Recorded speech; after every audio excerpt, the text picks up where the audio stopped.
Breaking news, another NFL head coaching job has been filled. The Ravens announcing that they have hired Jesse Minter, who's been the defensive coordinator with the Chargers, and he has experience in Baltimore with the Ravens. He was an assistant under John Harbaugh from 2017 to 2020. He then joined Jim Harbaugh's staff at Michigan as defensive coordinator before taking the same role with the Chargers in 2024.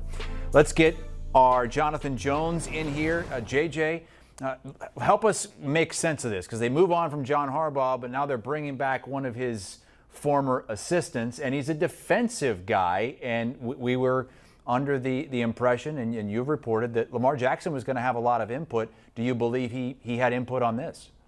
I do think that he had some form of input on it, and we still are waiting to see what exactly Jesse Minter's offensive plan is going to be, the names that will trickle out for offensive coordinator. We'll hear more about those, I'm sure, as time moves along, but not a surprise that it's Jesse Minter with the Baltimore Ravens, especially when you consider the recent history, right? Just 2 years ago, Mike Macdonald seemed to be the next guy up with Baltimore, and the Seattle Seahawks struck, and they went and got him as their head coach. Now look at where Seattle is, just one game away from the Super Bowl with Mike Macdonald. And so the Ravens, after moving on from John Harbaugh, perhaps they had another Mike Macdonald in the building very recently in Jesse Minter. And then, of course, he goes on to the LA Chargers and has incredible success there. I think 5th in yards allowed, 9th in points allowed. And so they say, yeah, we want that guy.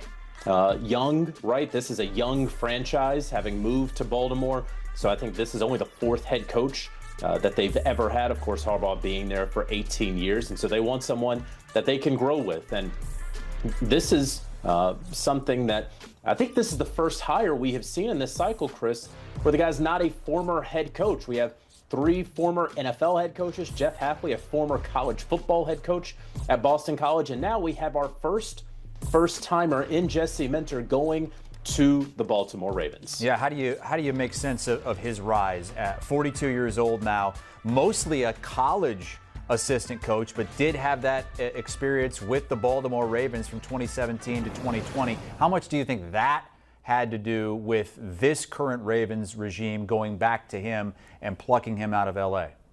I think it had a lot to do with it. And when you look at the teams that are in the Final Four of this playoff tournament in the NFL, they all have pretty good defenses. Some of them have pretty great defenses, right? So defenses, the old adage goes, wins championships. So the Baltimore Ravens feel that if we get a guy who's going to be able to coordinate a defense better than most, if not all, then we're going to have opportunities. So long as we have the MVP candidate and Lamar Jackson at quarterback. You got a couple more years left of Derrick Henry. We'll figure it out on offense. You know, a couple years ago, Chris, the idea was you want to get an offensive play caller at head coach because, man, if your OC's good, teams are going to come pluck him, and then you're going to be left every year or every other year trying to fill a very important position on your coaching staff.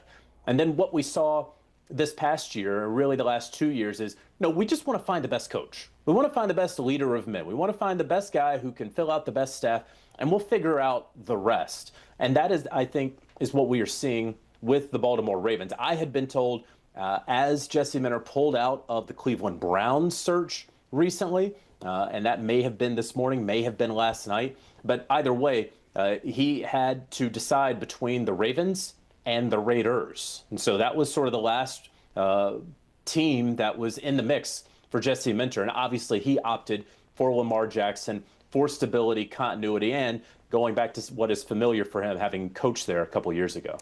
Look, for Lamar Jackson to get over the hump, I would imagine that he would want a guy that he knows and could work well with as an offensive coordinator. Do you have any names out there that you think are in the running for this job?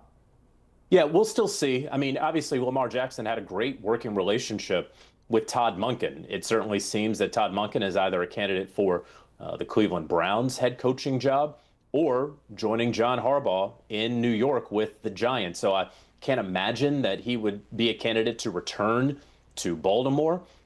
Crazier things have happened in the NFL. We've had 10 openings this cycle, a bunch of really great coaches who have been fired. So why can't someone do this right here? You know, you look around, Cliff Kingsbury is still looking for a job. Matt Nagy still looking for a job at offensive coordinator.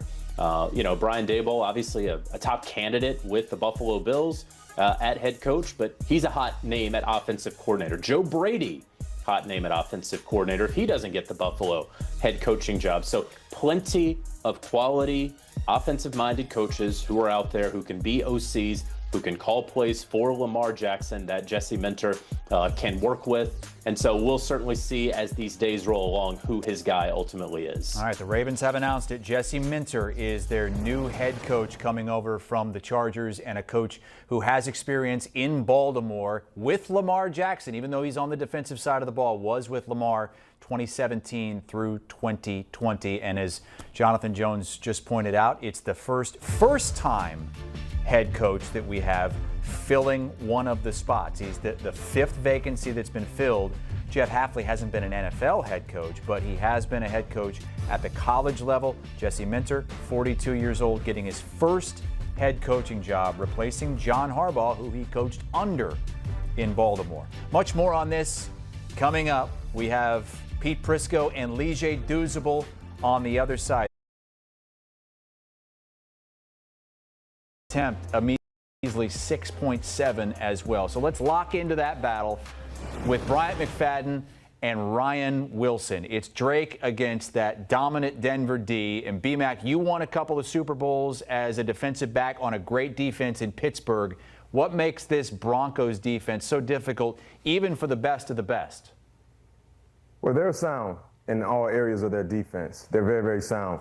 Vance Joseph has a nice game plan. He has nice game plans in place week in and week out. And his personnel, they do a great job executing that set game plan. But the two things that really, really, amazes me with their defense, the inability for offenses to score points. When you look at the Denver Broncos throughout the regular season, they allowed around 18 points per ball game. That was top 10 in the National Football amongst all defenses. But outside of that, guys, when you look at the ability or the inability for opposing offenses to convert third downs. I mean, opposing offenses, they completed around 35% of their third down opportunities against the Denver Broncos. That was top 6 in the National Football League. So if you're not converting third downs, you're not sustaining the drives, you're not able to get into the red zone area to score touchdowns. So that's why that points allowed in the red zone efficiency, they're tied to the hip for the Denver Broncos. So when you look at what they've done, not just in the red zone, but on the most important down, which is third down,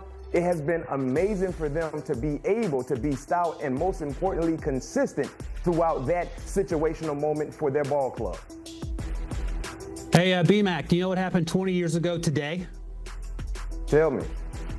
The Pittsburgh Steelers went to then Mile High Stadium hassle, and they beat the Denver Broncos in the AFC Championship game. That was 20 years ago today. And that defense that BMAC was a part of had 2 interceptions to Jake Plummer, 2 more turnovers, and 3 sacks. Now, I say all that, number one, to relive that moment for BMAC, which was a fantastic game for them, but also to point out how important defense and turnovers are. Now, this Broncos defense in 2025-26 hasn't lit it up in terms of the turnovers, but everything else Vance Joseph has done has worked. It starts with the elite pass rush up front.